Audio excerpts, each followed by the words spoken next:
한국의 파급력이 점점 더 커지고 있습니다.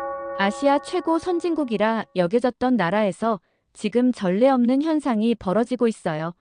미국 하버드 출신 언어학자가 목격한 충격적인 현실은 젊은 세대들이 조국을 버리고 절망 속에서 탈출구를 찾아 헤매고 있다는 것이었습니다. 침몰하는 배에서 뛰어내리려는 그들이 마지막 희망으로 선택한 것은 바로 우리의 언어, 자국의 미래를 완전히 포기한 채 새로운 정체성을 찾아 나선 그들의 절박한 몸부림 뒤에 숨겨진 놀라운 진실을 과연 여러분은 상상할 수 있으신가요?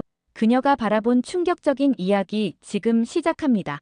그리고 어디에서 듣고 계신지 아래 댓글에 나눠주세요. 그 전에 잠깐 1초 만에 누를 수 있는 좋아요 버튼을 꾹 눌러주시면 영상 제작에 큰 힘이 됩니다. 그럼 바로 사연 시작하겠습니다. 안녕하세요. 저는 하버드 박사이자 현재 도쿄대학에서 연구 중인 언어학자 글로리 멜킨입니다. 미국 언어학계를 대표해서 아시아 최고 선진국인 일본의 언어 현상을 연구하러 왔어요. 솔직히 말하면 일본은 미국인들이 가장 동경하는 아시아 국가입니다. 패전 후 불과 수십 년 만에 세계 2위 경제대국으로 올라선 놀라운 성취, 도요타와 소니 같은 글로벌 기업들, 그리고 무엇보다 질서정연하고 예의 바른 사회 시스템까지 아시아에서 일본만큼 서구 문명과 어깨를 나란히 할 수 있는 나라는 없다고 생각해왔습니다. 미국 학계에서도 일본은 특별한 위치에 있어요. 언어학적으로 봐도 일본어는 세계에서 가장 복잡하면서도 정교한 경어 시스템을 가지고 있고 문학적 성취도 노벨문학상 수상자를 여러 명 배출했기 때문에 이런 문화적 깊이와 경제적 성공을 동시에 이룬 나라가 아시아에 또 있을까 하는 생각을 가지고 있었고 당연히 일본이 아시아의 리더라고 여겨왔습니다. 그래서 저도 일본에 와서 연구할 때 기대감이 컸어요. 이렇게 발달한 사회에서 언어가 어떻게 진화하고 있는지, 특히 젊은 세대들이 전통적인 일본어의 미묘함과 현대적 표현을 어떻게 조화시켜 나가는지 관찰하고 싶었습니다. 분명히 놀라운 발견들이 기다리고 있을 거라고 확신했거든요. 그런데 실제로 현장에서 연구를 시작하고 나서 정말 예상치 못한 현상을 발견하게 되었는데, 도쿄 시내 여러 지역에서 20대 젊은이들과 언어 사용 패턴에 대해 인터뷰를 진행하던 중이었습니다. 처음에는 일본어 방언의 변화나 신조어 사용 실태를 조사하려고 했어요. 그런데 인터뷰를 하면서 이상한 점을 발견했습니다. 젊은이들이 감정을 표현할 때 자꾸만 일본어가 아닌 다른 언어 단어들이 섞여서 나오는 거예요. 처음에는 영어인 줄 알았어요. 미국 문화의 영향으로 영어 표현들이 자연스럽게 스며든 건가 싶었지만 자세히 들어보니 그게 한국어였습니다. 그것도 단순히 K-팝 노래 가사를 흉내낸 정도가 아니라 진짜 감정을 표현할 때 자연스럽게 튀어나오는 수준이었어요. 한 20대 여학생은 기쁨을 나타낼 때 일본어 우레시 대신 한국어로 정말 좋아요라고 말하더라고요. 더 충격적인 건 그 순간 그 학생의 표정과 목소리가 완전히 달라진다는 점이었습니다. 일본어로 말할 때는 조심스럽고 간접적이던 모습이 한국어 표현을 쓰는 순간 갑자기 밝아지면서 훨씬 더 생생하고 직접적인 감정을 드러내는 거예요. 언어학자로서 20년 넘게 연구해온 저도 이런 현상은 처음 봤어요. 미국에서는 이중 언어 사용자들의 성격 변화에 대한 연구가 활발하게 진행되고 있습니다. 하지만 대부분 이민자 가정, 아이들이 영어와 모국어를 번갈아 사용할 때 나타나는 현상이었죠. 그런데 일본에서 일어나고 있는 상황은 차원이 달랐어요. 모국어가 아닌 외국어를 배워서 사용하면서 오히려 그 언어로 말할 때 더 자신다워지는 현상이었거든요. 정말 놀라웠던 사례는 한 20대 남학생과의 인터뷰였는데 평소 일본어로 대화할 때는 정말 소극적이고 말수가 적던 학생이 제가 한국어를 조금 할 수 있다고 하니까 갑자기 눈빛이 반짝이면서 한국어로 이야기하기 시작하더라고요. 같은 사람이 맞나 싶을 정도로 표현이 풍부해지고 감정도 생생하게 드러내는 거였어요. 그 학생이 한국어로 자신의 꿈과 미래에 대해 이야기할 때의 모습은 정말 인상적이었습니다. 일본어로는 절대 표현하지 못했을 열정과 희망이 한국어를 통해서는 자연스럽게 흘러나왔는데 마치 완전히 다른 사람이 된 것처럼 바뀐 모습을 보고 언어가 단순히 의사소통 도구가 아니라 그 사람의 정체성까지 바꿀 수 있다는 사실을 생생하게 목격한 순간이었어요. 이런 현상이 개별적이고 우연한 사례가 아니라는 점이 더욱 놀라웠습니다. 제가 인터뷰한 젊은이들 중 거의 3분의 2가 비슷한 경험을 하고 있었거든요. 한국어를 배우면서 자신도 모르게 성격이 밝아졌다고 말하거나 한국어로 말할 때 더 솔직해진다고 고백하는 사람들이 정말 많았어요.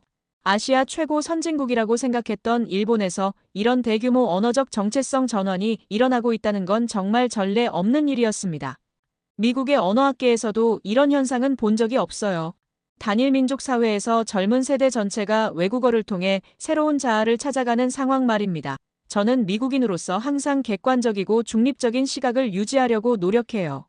그래서 이런 언어 현상을 발견했을 때 단순히 개인적 호기심으로 그치지 않고 체계적으로 조사해보기로 했습니다. 인터넷을 통해 일본의 현재 상황을 자세히 찾아보니 정말 심각한 문제들이 한꺼번에 터져나왔는데 가장 충격적이었던 건 난카이 대지진에 대한 예측이었어요.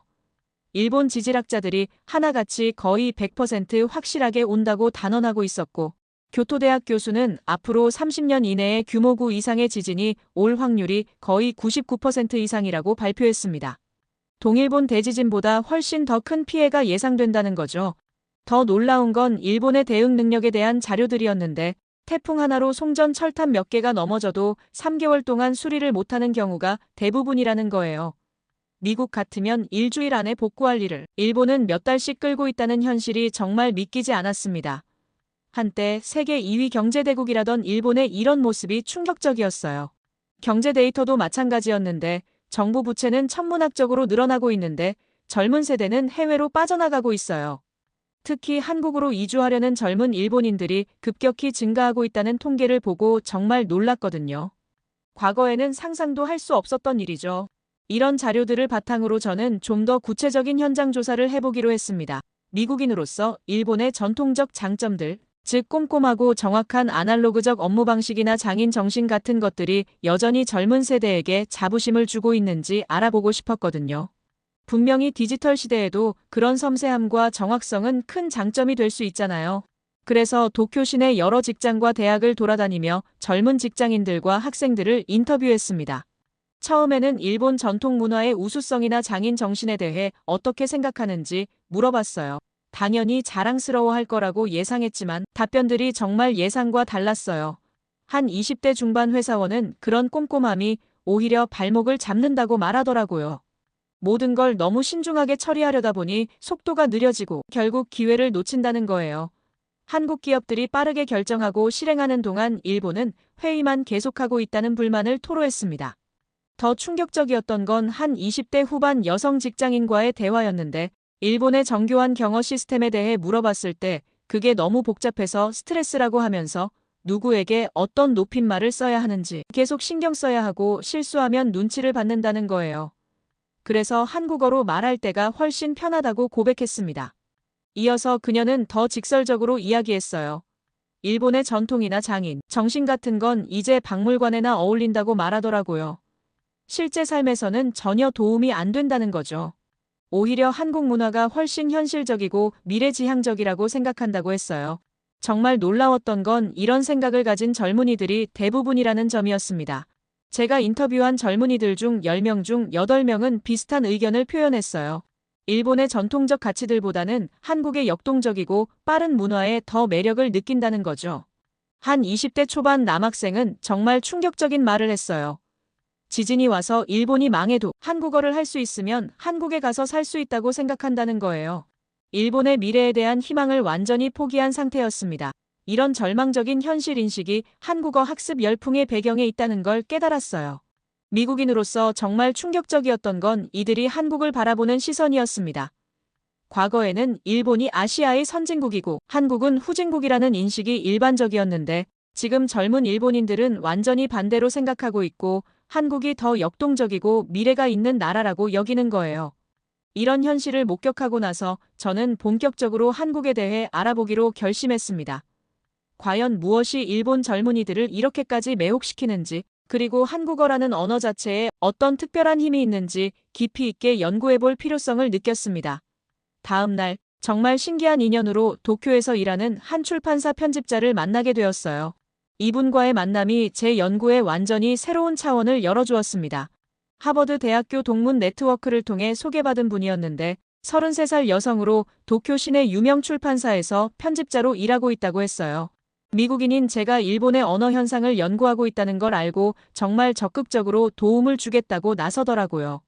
그런데 이 편집자분과 대화를 나누면서 정말 놀라운 사실들을 알게 되었습니다. 출판업계에서도 제가 발견한 것과 똑같은 현상이 일어나고 있다는 거예요. 아니, 오히려 더 심각한 수준이었습니다. 이 편집자분이 말해주기를 지난 1년 사이에 출판업계에서 정말 이상한 변화들이 일어나기 시작했다고 전했고 한국 관련 도서들의 매출이 폭발적으로 증가하고 있다는 겁니다. 특히 한국어 학습서와 한국 문화 관련 도서가 엄청나게 팔리고 있다고 했어요. 가장 충격적이었던 건 그분이 들려준 편집부회의 이야기였는데 영업팀에서 가져온 자료를 보니까 한국어 학습서와 한국 문화 관련 도서의 매출이 일본 순문학 작품 매출을 넘어서 버렸다는 거예요. 일본 전통문학을 전문으로 하는 출판사에서 이런 일이 벌어지고 있다니 정말 믿기지 않았습니다. 더 놀라운 건 독자층의 완전한 변화였어요. 예전에는 일본 문학을 읽는 주요 독자층이 30대 이상 성인들이었는데 지금은 20대 젊은이들이 한국어 교재와 한국 소설 번역본만 찾고 있다는 거예요. 일본이 그렇게 자랑스러워했던 일본 문학은 점점 외면받고 있는 상황이었습니다. 이 편집자분이 정말 심각한 표정으로 말해주기를 편집장이 이대로 가면 출판사도 한국 콘텐츠 중심으로 사업 방향을 바꿔야 할지도 모른다고 했다는 거예요. 일본 전통문학만 고집하다가는 도산할 수도 있다는 위기감이 팽배해져 있다고 했습니다.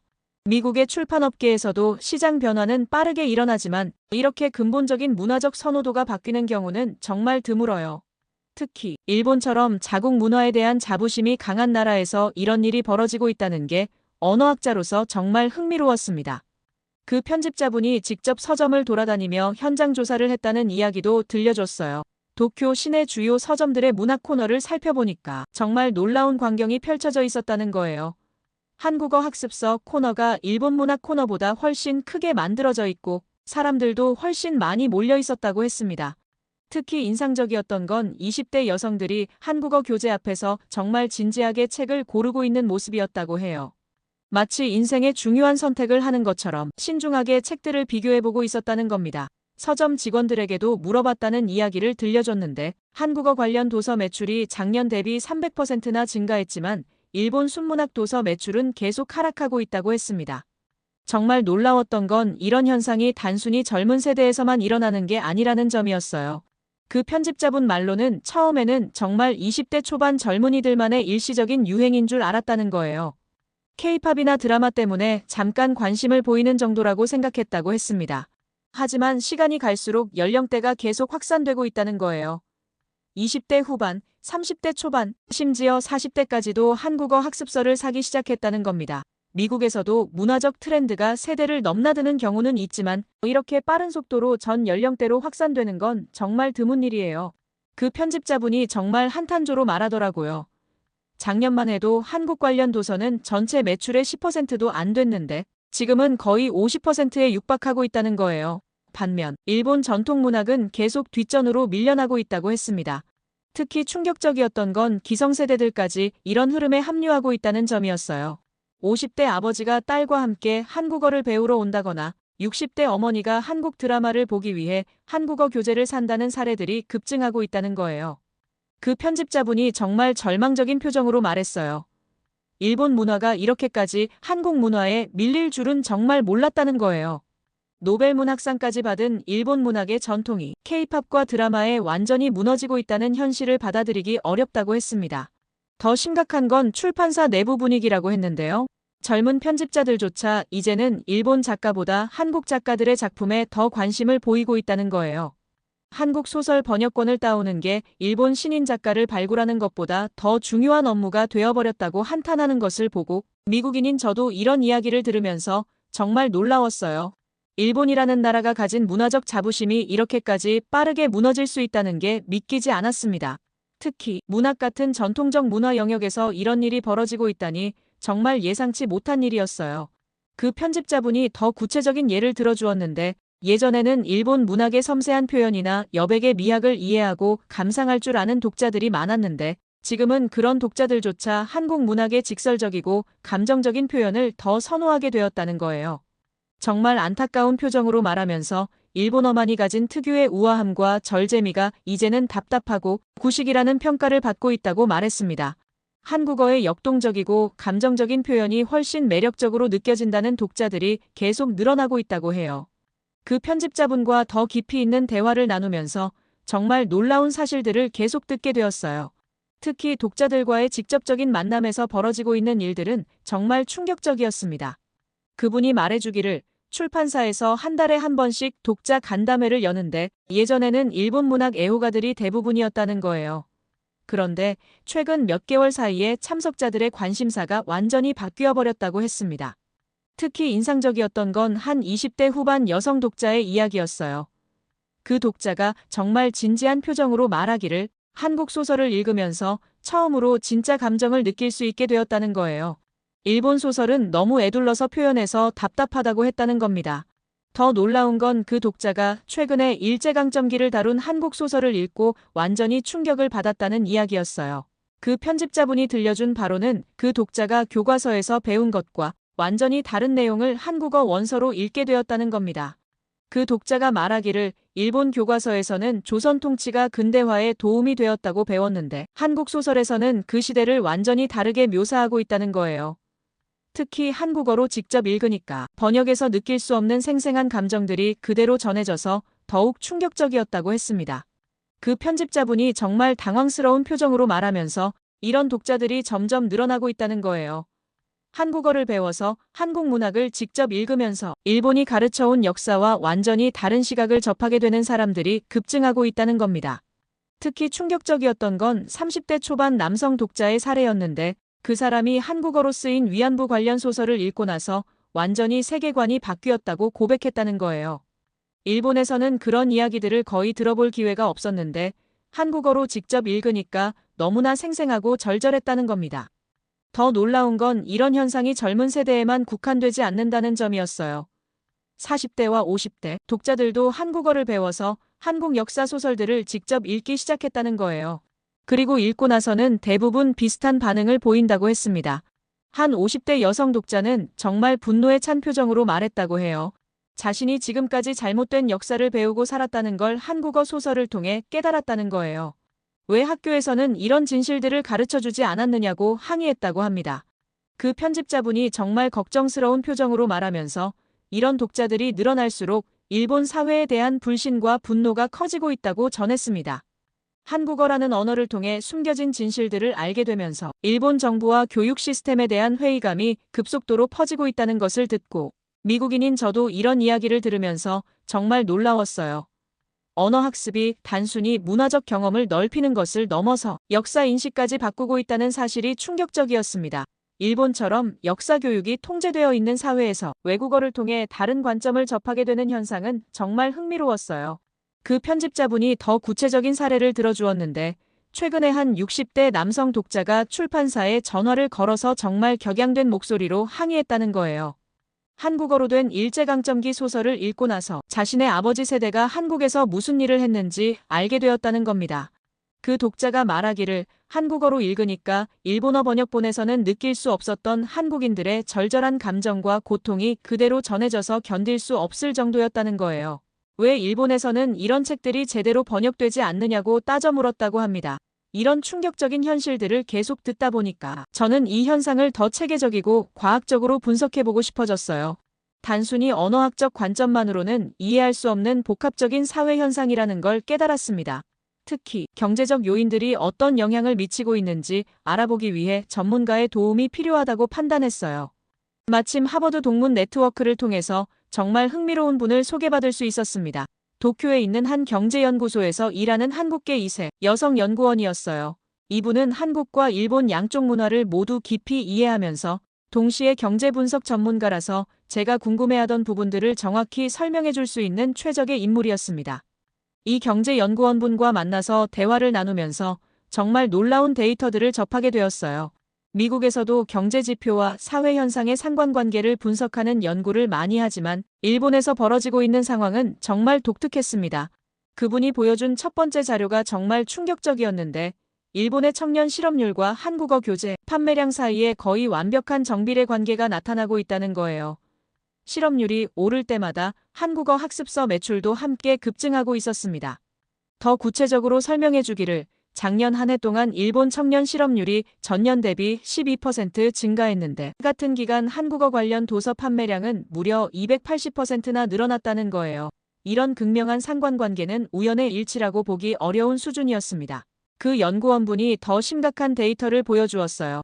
일본 정부의 부채 규모와 젊은 세대의 한국 이주 희망률을 비교 분석한 자료였습니다.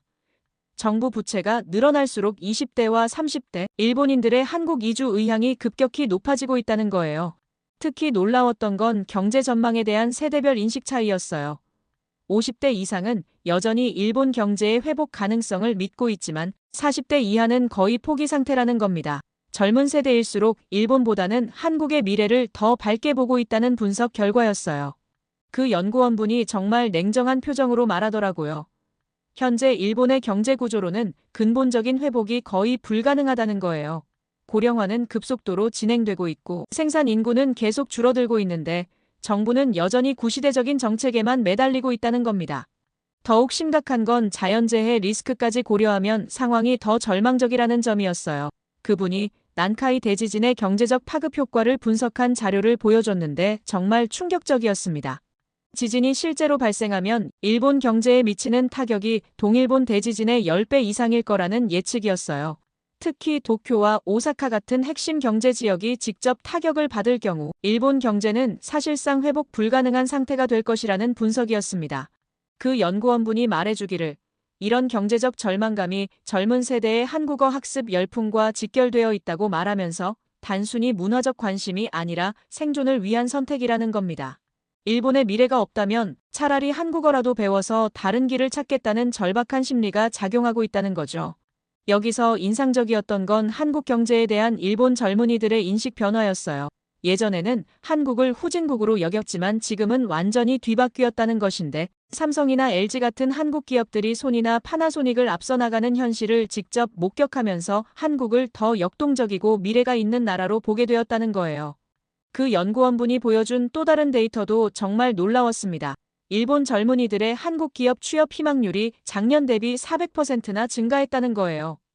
특히 이공계 전공자들 사이에서는 한국의 반도체나 디스플레이 기업에 들어가고 싶어하는 사람들이 급증하고 있다고 했습니다. 더 구체적으로 설명해 주기를 도쿄대학이나 교토대학 같은 명문대 졸업생들도 일본 기업보다 삼성이나 SK하이닉스 같은 한국 기업을 더 선호하기 시작했다는 거예요. 연봉도 높고 승진 기회도 많다는 인식이 퍼지고 있다는 겁니다. 이런 데이터들을 보면서 저는 정말 놀라웠어요. 미국에서도 경제적 요인이 언어 선택에 영향을 미치는 경우는 있지만 이렇게 극명하고 직접적인 상관관계를 보이는 경우는 정말 드물거든요. 일본에서 일어나고 있는 현상은 단순한 문화적 유행이 아니라 경제적 생존을 위한 합리적 선택이었습니다. 그 연구원분이 마지막으로 정말 인상적인 말을 했어요. 한국어 열풍은 일본 젊은이들이 보내는 마지막 구조 신호 같다는 거예요. 자신들의 나라에서는 더 이상 희망을 찾을 수 없으니까 언어라도 배워서 다른 곳에서 살 길을 찾으려는 절박한 몸부림이라는 겁니다. 이 모든 조사와 분석을 마치고 나서 저는 정말 복잡한 감정에 휩싸였어요. 미국인이자 언어학자로서 객관적으로 봤을 때 일본에서 일어나고 있는 현상은 단순한 문화적 변화가 아니라 한 나라의 몰락을 보여주는 명확한 신호였습니다. 가장 충격적인 건 일본이라는 나라가 스스로 만든 함정에 빠져 허우적거리고 있다는 점이에요. 과거 제국주의 시절의 영광에 사로잡혀서 변화를 거부하고 있는 사이에 젊은 세대는 완전히 등을 돌리고 있었습니다. 이런 세대 간 단절과 사회적 분열은 미국에서도 본 적이 없는 수준이었어요. 특히 자민당의 일당 독재 체제가 만들어낸 구조적 문제들이 지금 한꺼번에 터져나오고 있다는 걸 깨달았습니다. 60년 넘게 같은 정당이 권력을 독점하면서 기득권층만을 위한 정치를 해온 결과가 바로 지금의 참담한 현실이었어요. 더욱 아이러니한 건 과거 일본이 다른 나라들에게 했던 일들이 지금은 자신들에게 돌아오고 있다는 점입니다. 제국주의 시절 조선과 중국에서 자원과 인재를 수탈해갔던 일본이 이제는 자국의 젊은이들이 한국으로 떠나는 상황을 맞고 있어요. 일제강점기 때 조선의 젊은이들을 강제로 끌고 가서 노동력으로 착취했던 일본이 지금은 자국 젊은이들이 자발적으로 한국행을 꿈꾸고 있다는 현실이 정말 역사의 아이러니라고 생각했습니다. 과거의 가해자가 이제는 버림받는 처지가 된 거죠. 미국인으로서 냉정하게 분석해보면 일본의 몰락은 이미 되돌릴 수 없는 단계에 접어들었다고 봅니다. 난카이 대지진이라는 시한폭탄을 안고 있으면서 경제는 30년째 침체를 벗어나지 못하고 있어요. 게다가 고령화까지 겹치면서 사회 전체가 활력을 잃어가고 있었습니다. 가장 심각한 건 젊은 세대가 자국에 대한 희망을 완전히 포기했다는 점이에요. 한국어를 배우는 일본 젊은이들과 인터뷰하면서 느낀 건 이들이 단순히 외국어를 배우는 게 아니라 탈출구를 찾고 있다는 거였습니다. 일본이라는 침몰하는 배에서 벗어나기 위한 필사적인 노력이었어요. 정말 놀라웠던 건 이런 절망적인 상황에서도 일본 정부와 기성세대는 여전히 과거의 영광에만 매달리고 있다는 점입니다. 젊은이들이 한국어를 배우며 새로운 미래를 찾으려 하는데 정작 어른들은 한국을 여전히 하대하는 시선으로 바라보고 있었어요. 이런 현실 인식의 차이가 일본 사회의 분열을 더욱 가속화시키고 있었습니다. 젊은 세대는 한국을 미래의 희망으로 보는 반면 기성세대는 과거의 편견에 사로잡혀 있으니까 소통 자체가 불가능한 상황이었어요. 미국 언어학계에서 수십 년간 연구해온 경험으로 봤을 때 이런 언어적 이탈 현상은 사회 붕괴의 전조 증상입니다. 젊은 세대가 모국어보다 외국어에서 더 큰 위안과 희망을 찾는다는 건 그 사회가 이미 근본적인 문제를 안고 있다는 신호거든요. 일본어라는 언어 자체도 변화의 압박을 받고 있었어요. 복잡한 경어 시스템이나 간접적인 표현 방식들이 현대 젊은이들에게는 답답하고 구식으로 느껴지고 있었습니다. 반면 한국어의 직설적이고 감정적인 표현이 훨씬 매력적으로 다가가고 있었어요. 이런 모든 조사 결과들을 종합해보면서 저는 일본이라는 나라가 정말 기로에 서 있다는 걸 깨달았습니다. 변화를 받아들이고 젊은 세대와 소통하느냐 아니면 과거에 매달려 서서히 몰락하느냐의 갈림길에 있었어요. 하지만 현재까지의 상황을 보면 일본이 올바른 선택을 할 가능성은 높지 않아 보입니다. 너무 오랫동안 변화를 거부해왔고 기득권층의 이해관계가 너무 복잡하게 얽혀 있어서 근본적인 개혁은 어려워 보였어요. 이런 연구를 마치면서 저는 직접 한국을 방문해 볼 계획을 세우고 있습니다. 과연 일본 젊은이들이 그토록 동경하는 한국이 어떤 나라인지, 그리고 한국어라는 언어가 가진 특별한 힘이 무엇인지 직접 확인해 보고 싶어요. 특히 한국의 역동적인 사회 분위기와 미래지향적인 문화가 일본과 어떻게 다른지 비교 연구해 볼 생각입니다. 미국 언어학자로서 이런 대규모 언어 이동 현상을 실시간으로 연구할 수 있는 기회는 정말 소중하거든요. 앞으로 한국에서 펼쳐질 언어와 사회 변화의 흐름을 가까이서 지켜보고 연구할 수 있다는 사실에 큰 기대를 품고 있고 한국과의 인연을 더 깊게 새겨갈 예정입니다. 제 이야기를 들어주셔서 감사합니다. 모두 안녕히 계세요. 오늘의 사연 어떻게 들으셨나요? 미국에서 온 한 연구자가 직접 목격한 일본 사회의 놀라운 변화는 정말 예상치 못한 이야기였습니다. 젊은 세대들이 자국의 언어보다 한국어에서 더 큰 위안과 희망을 찾고 있다는 현실이 과연 우리에게는 어떤 의미일까요? 한 나라의 문화적 자부심이 이렇게까지 빠르게 무너질 수 있다는 사실도 놀라웠지만 동시에 우리 언어와 문화가 가진 힘을 새삼 느끼게 되는 이야기이기도 했어요. 언어를 배우는 것이 단순한 학습을 넘어서 새로운 정체성을 찾아가는 과정이 될 수 있다는 점도 정말 흥미로웠습니다. 하지만 이런 현상이 과연 일시적인 유행일까요? 아니면 더 큰 변화의 시작점일까요? 그리고 이런 상황이 앞으로 동아시아 전체에는 어떤 영향을 미치게 될까요? 여러분은 이 이야기를 들으시면서 어떤 생각이 드셨는지 정말 궁금합니다. 앞으로도 이런 변화가 계속될지 아니면 다른 방향으로 흘러갈지 지켜봐야겠지만 분명한 건 우리가 생각했던 것보다 훨씬 더 큰 일들이 우리 주변에서 벌어지고 있다는 점입니다. 여러분의 생각을 아래 댓글에 남겨주세요. 곧이어 다음 영상으로 이어집니다. 충격적인 상황이 벌어지고 있습니다. 일본의 젊은이들이 자국을 등지며 한국행을 선택하고 있고 인류대 졸업생들과 청년들이 일본 문화를 거부하고 있습니다. 한때 아시아를 호령하던 제국의 몰락이 시작된 걸까요? 도쿄 한복판에서 벌어지는 믿기 힘든 현실, 기성세대의 분노는 폭발 직전입니다. 영국 런던 출신의 한 교육자가 목격한 일본 사회의 충격적인 민낯, 그 속에 감춰진 처절한 진실을 지금부터 함께 파헤쳐 보도록 하겠습니다. 그 전에 잠깐 1초 만에 누를 수 있는 좋아요 버튼을 꾹 눌러주시면 영상 제작에 큰 힘이 됩니다. 그럼 바로 사연 시작하겠습니다. 안녕하세요. 제 이름은 수비렌이라고 합니다. 영국 런던의 예술과 문화가 숨쉬는 도시에서 자란 저는 테이트 모던에서 현대미술을 감상하고 웨스트엔드에서 뮤지컬을 즐기며 문화적 자부심을 키워왔는데요. 주말이면 코벤트 가든의 거리 음악가들 속에서 여유를 즐기던 평범한 영국인이었습니다. 평소처럼 침대에 기대어 유튜브를 보던 어느 날 우연히 하울의 움직이는 성 OST인 인생의 회전목마가 재생됐는데 처음 듣는 곡이었지만 그 서정적인 멜로디가 제 마음 깊숙한 곳을 울리는 것 같았어요. 궁금해진 저는 애니메이션을 찾아보게 되었고 그렇게 시작된 지브리 작품과의 만남은 제 삶을 완전히 다른 방향으로 이끌었습니다.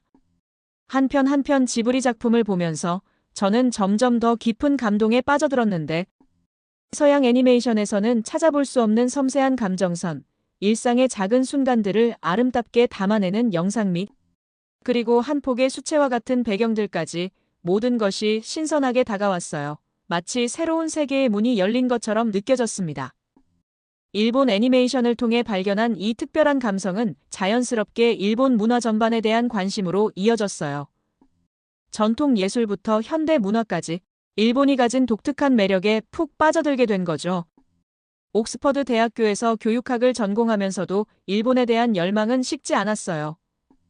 오히려 더 커져만 갔는데 문득 먼 나라 일본에서 살아보면 어떨까 하는 생각은 점점 구체적인 계획으로 발전했고 마침내 영어 교사로서 기회를 통해 일본행 비행기에 올랐어요. 그때만 해도 저는 몰랐죠. 제가 경험하게 될 놀라운 변화들을요. 비행기에 오르며 느낀 것은 단순히 꿈을 이루었다는 기쁨이 아니었는데 일본이라는 낯선 땅에서 새로운 삶을 시작하며 문화적 차이를 이해하고 그 속에서 성장할 수 있을 거라는 기대와 함께 약간의 두려움도 있었습니다. 일본에서의 첫 번째에는 제게 많은 도전과 배움의 시간이 될 것 같았어요. 처음 일본에 왔을 때만 해도 온통 일본 문화에 대한 생각뿐이었지만 어느 순간부터 거리 곳곳에서 한국 문화가 자리 잡기 시작했는데 놀랍게도 제가 지도하는 학생들이 일본어와 영어를 섞어 쓰는 것을 넘어 자연스럽게 한국말을 번갈아 쓰고 있었어요. 크크크나 대박 같은 한국식 인터넷 용어를 쓰는 게 그들 사이에서는 일종의 트렌드가 된 것 같았는데 특히 인상 깊었던 건 로제의 아파트 노래였습니다. 학생들은 쉬는 시간마다 그 노래에 맞춰 춤을 추면서 즐거워했고 더 놀라운 건 일부 학생들이 일본어 번역이 아닌 한국어 원곡으로 그 노래를 듣는다며 자랑스럽게 이야기한 거예요. 영어 교사인 저로서도 이 현상은 정말 특별하게 느껴졌습니다. 사실 저도 그때 한류의 인기를 조금씩 인지하고 있었고 한국에 대해 부정적인 생각은 없었기에 그렇게 큰 의미를 두지 않았어요. 이런 분위기 속에서 작년 말부터 방영된 넷플릭스의 오징어 게임2는 폭발적인 인기를 얻었는데 미성년자 관람 불가 등급이라 제한적임에도 불구하고 학생들은 오히려 그런 제한을 자랑스럽게 여기는 듯했어요. 일부러 일본어가 아닌 한국어 자막으로 보는 친구들도 있다고 하더라고요. 일본에서 한국 콘텐츠가 인기 있는 건 어제 오늘 일이 아니라고 생각했지만 이번에는 분위기가 좀 달랐습니다. 더 놀라운 건 오징어 게임에서 나온 둥글게둥글게라는 한국 전통 동요는 교실 안팎에서 들려오는 일상적인 노래가 되어버렸다는 거예요. 그런데 알고 보니 여기서만 그런 게 아니라 일본 전역에서 비슷한 일이 벌어지고 있었고 그 멜로디의 정체가 밝혀지자 일본 열도는 충격에 휩싸였습니다. 1970년대 한국에서 만들어진 한국 동요가 일본 학생들 사이에서 퍼져나가고 있었던 거예요. 이 사실을 알게 된 일본의 윗세대들 사이에서는 이젠 미래를 이끌어 나가야 할 젊은이들까지 한국 노래를 따라 부른다고 하는 한숨 섞인 반응이 터져 나왔습니다. 한국의 대중음악은 익숙할 수 있지만 전통 놀이 노래까지 포함되니 윗세대 입장에서는 안타까울 수밖에 없었어요. 학원에서 일하는 일본인 선생님들의 반응에서도 엿보였는데 학생들이 한국 노래를 부를 때마다 못마땅한 시선을 보냈고 깊은 한숨 소리가 교무실을 가득 채웠습니다. 한 중년의 선생님은 요즘 젊은이들은 한국 문화에 너무 심취해 있어요. 일본 문화는 관심도 없는 게 큰일입니다. 라며 쓸쓸히 중얼거렸고 그 목소리에 담긴 상실감이 제게도 고스란히 전해졌습니다. 하지만 내향적인 성격 탓에 저는 이런 상황을 조용히 지켜보기만 했어요. 그러나 교육자로서 이런 문화적 갈등 상황을 그저 방관만 할 수는 없었습니다. 학생들이 다양한 문화를 접하고 이해하는 것은 중요한 교육적 가치를 지니고 있다고 믿었기 때문이에요.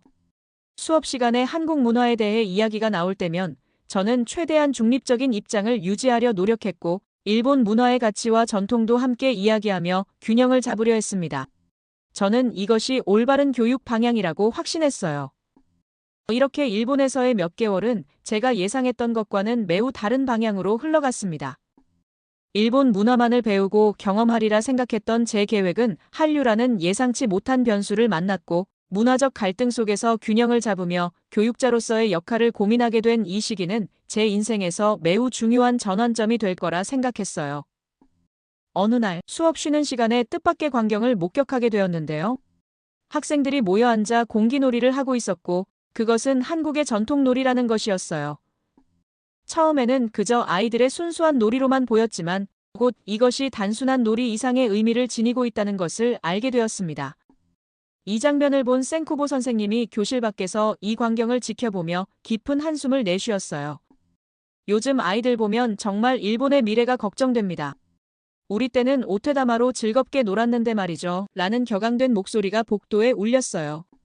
선생님은 저에게 설명하시기를 오테다마는 일본에서 오랜 역사를 가진 전통적인 손놀이로서 작은 주머니 속에 콩이나 모래를 넣어 손으로 던졌다 받았다 하는 놀이인데 좌뇌와 우뇌를 발달시켜주는 놀이라고 설명해 주셨고 한때 교육적으로도 학교에서 꽤 인기가 있었지만 요즘은 거의 사라져버렸다고 말하였습니다. 그 목소리에는 아쉬움과 함께 무언가를 잃어버린 듯한 쓸쓸함이 묻어 있었어요. 이렇게 한국 문화가 우리나라에 스며드는 것 같네요. 라고 덧붙이시며 창밖을 노려보셨습니다. 더욱 안타까웠던 건 남자 학생들은 다루마상가, 코론다라는 일본 전통 놀이가 있는데도 불구하고 무궁화 꽃이 피었습니다를 하고 있다는 사실이었어요. 두 놀이는 술래가 앞을 보고 서 있다가 뒤를 돌아보면 다른 사람들이 움직이지 못하는 같은 방식의 놀이인데도 오징어 게임의 영향으로 한국식 놀이가 순식간에 학생들 사이에서 인기를 얻었고 일본의 전통적인 놀이는 서서히 그들의 기억 속에서 잊혀져 가고 있었어요. 서툰 발음이었지만 그들은 한국말로 놀이를 진행하며 즐거운 시간을 보내고 있었습니다. 이런 모습들을 보며 다른 선생님들도 표정은 점점 더 어두워졌어요. 저는 조심스럽게 다가가 문화 교류의 긍정적인 측면을 이야기하려 했지만 선생님들의 굳어진 표정은 쉽게 풀리지 않았습니다. 이래서 일본의 앞날이 걱정입니다. 일본의 전통놀이가 분명히 있는데 왜 한국의 전통놀이를 하면서 한류의 인기가 계속 커지는지.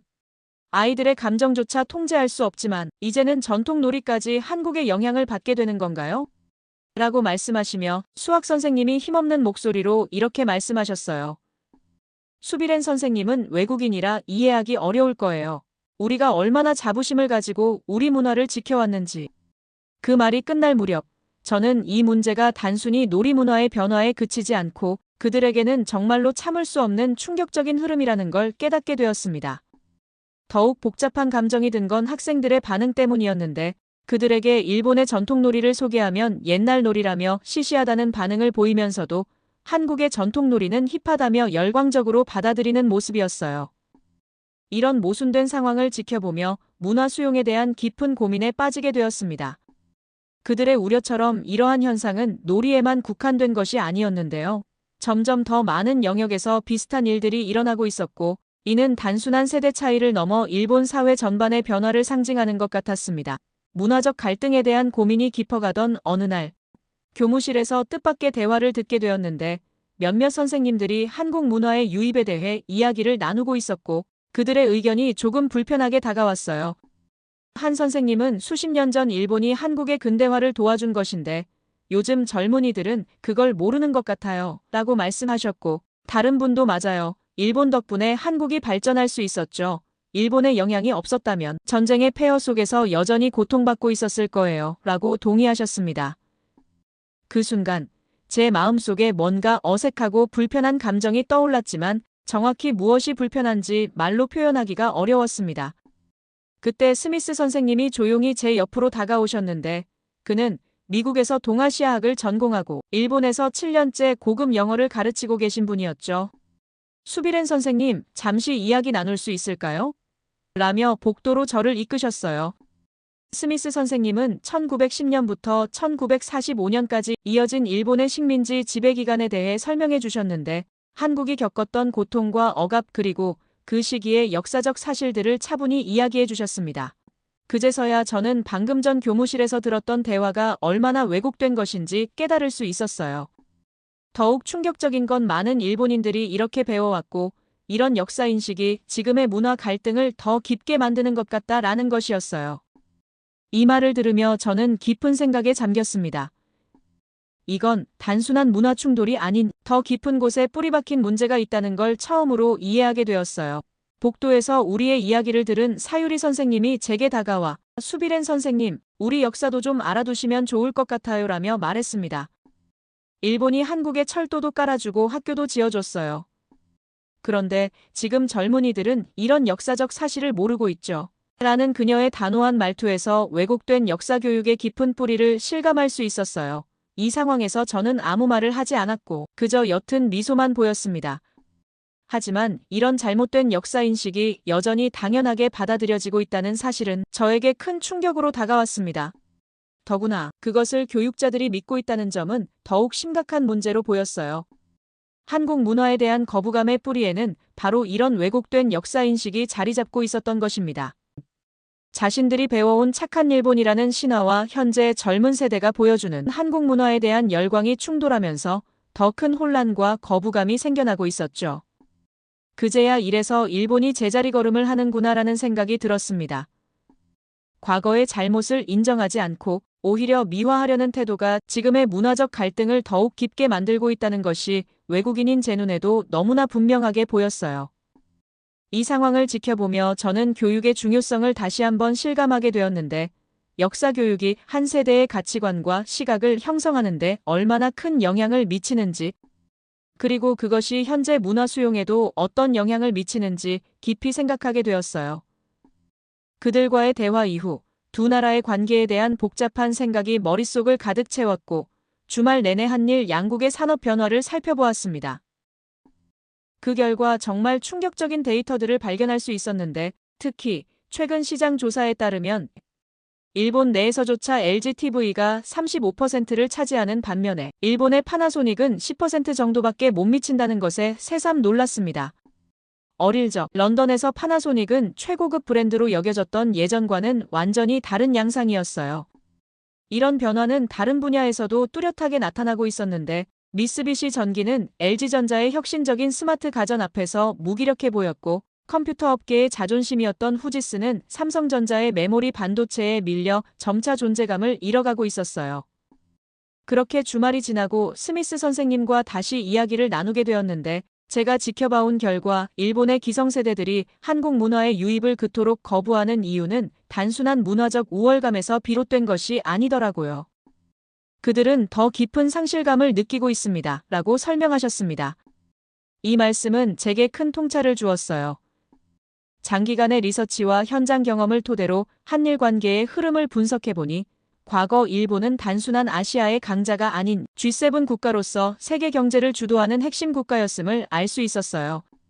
특히 80년대에는 일본의 1인당 GDP가 미국을 추월하며 전 세계를 놀라게 했었죠. 당시 한국은 이제 막 산업화를 시작한 후발주자에 불과했어요. 일본의 산업 모델을 벤치마킹하며 성장하던 시기였죠. 하지만 누구도 예상치 못한 변화가 찾아왔고 한국이 단순한 모방을 넘어 혁신을 주도하기 시작한 거예요. IT, 반도체, 조선, 자동차 등 주요 산업에서 일본 기업들을 연이어 추월했습니다. 특히 디지털 전환 시대에서 그 격차는 더욱 벌어졌는데, 일본이 아날로그 방식을 고수하는 동안 한국은 디지털 혁신을 통해 글로벌 트렌드를 선도하고 있었고, 보수적 관행에 안주하는 일본과 달리 한국은 파괴적 혁신으로 새로운 패러다임을 창출해내고 있었어요. 이러한 산업 지형의 급격한 변화는 일본 사회 전반에 깊은 상처를 남겼으며, 평생 직장이라 여겨졌던 대기업들이 구조조정을 하고 젊은 인재들은 한국 기업으로 눈을 돌리기 시작했습니다. 한때 세계를 호령하던 기업들이 하나둘 몰락하는 모습은 일본인들의 자존심에 큰 상처를 남겼어요.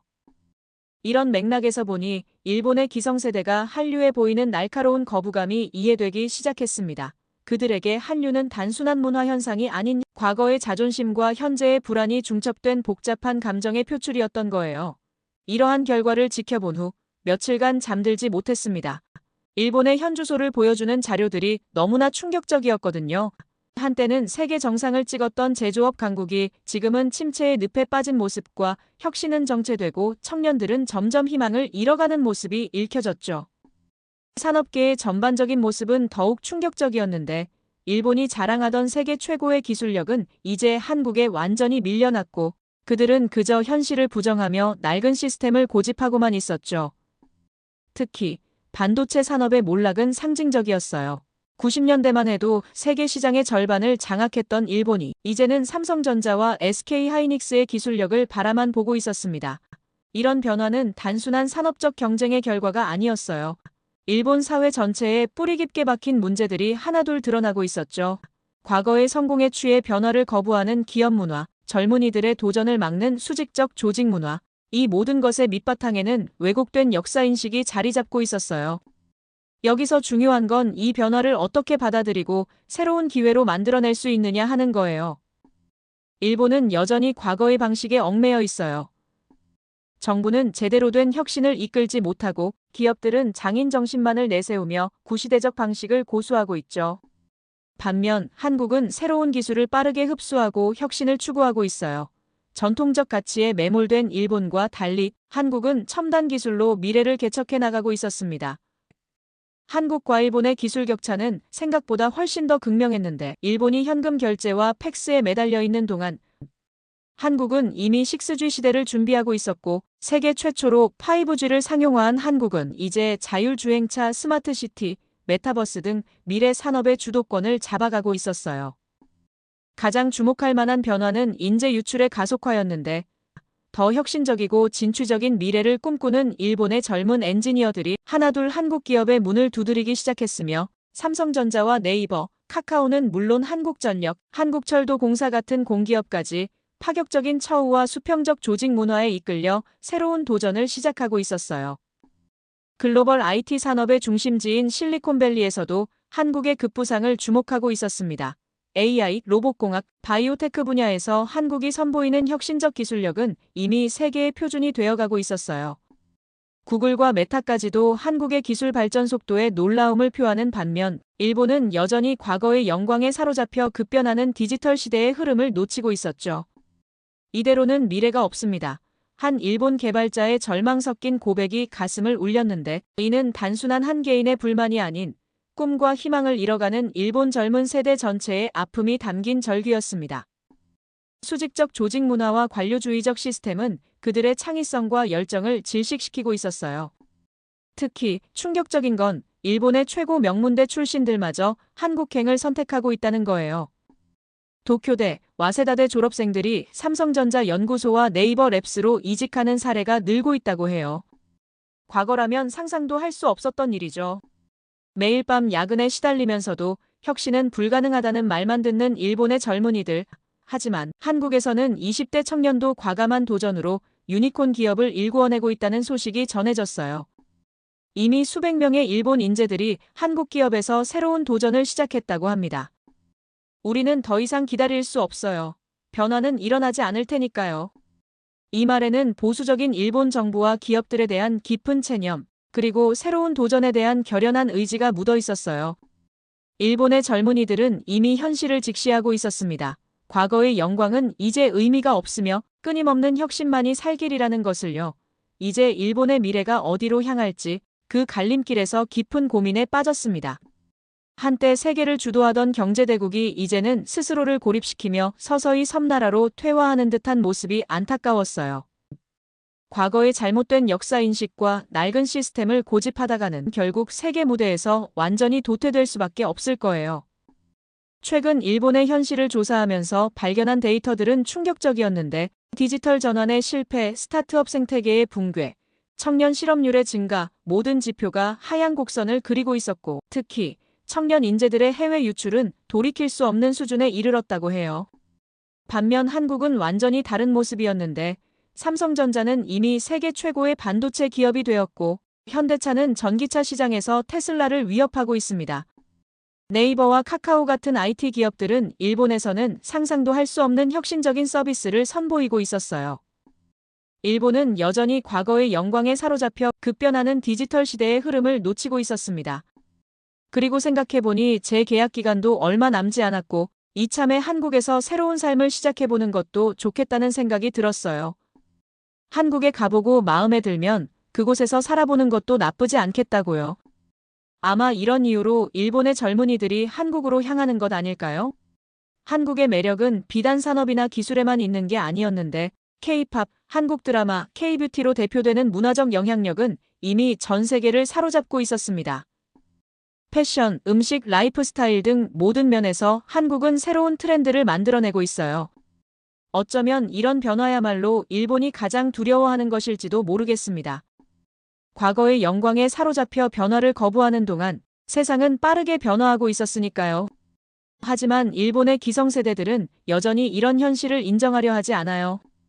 또한 한국의 스타트업 문화도 일본 젊은이들에게 큰 관심을 끌고 있는데 새로운 아이디어만 있다면 나이나 경력에 상관없이 도전할 수 있는 기회가 열린다는 점이 신선하다고 느끼는 것 같아요. 저 역시 그들과 마찬가지로 한국에서 새로운 도전을 시작해보고 싶어졌어요. 이번 기회를 통해 한국을 더 깊이 이해하고 그곳에서의 삶을 직접 경험해보려는 제 마음이 더 확고해졌습니다. 그리고 살짝 궁금해진 게 하나 더 있어요. 바로 한국 남자들에 대해서요. 드라마에서 보이는 것처럼 정말 그렇게 다정하고 로맨틱한지 실제로 경험해보면 어떨지 궁금해지네요. 한국에서의 다가올 일들이 기대되면서도 한편으로는 문화적 차이나 예상치 못한 상황들에 대한 약간의 두려움도 있지만 그 모든 것들이 더 큰 배움과 경험이 될 거라 믿고 있어요. 이야기를 끝까지 들어주셔서 진심으로 감사드립니다. 그리고 다시 만나게 되면 그때는 더 많은 이야기를 나눌 수 있기를 기대해 봅니다. 모두 안녕히 계세요. 오늘의 사연 어떻게 들으셨나요? 수비렌 선생님의 이야기를 통해 우리는 현재 일본에서 일어나고 있는 놀라운 변화를 엿볼 수 있었습니다. 과거의 영광에 사로잡혀 변화를 거부하는 것이 얼마나 위험한 선택인지, 또 새로운 흐름을 받아들이는 것이 얼마나 중요한지 생각해보게 되는 시간이었는데요. 여러분은 이 이야기를 어떻게 받아들이셨나요? 여러분의 생각을 아래 댓글에 남겨주세요. 그리고 감동적인 사연을 주변 사람들과 공유하고 함께 이야기 나눠보세요. 마지막으로 1초밖에 걸리지 않는 구독과 좋아요, 알림 설정은 영상 제작에 큰 힘이 됩니다. 지금까지 감동을 담아 여러분께 진심을 전하는 감동담기였습니다. 오늘 하루도 행복한 하루 보내세요.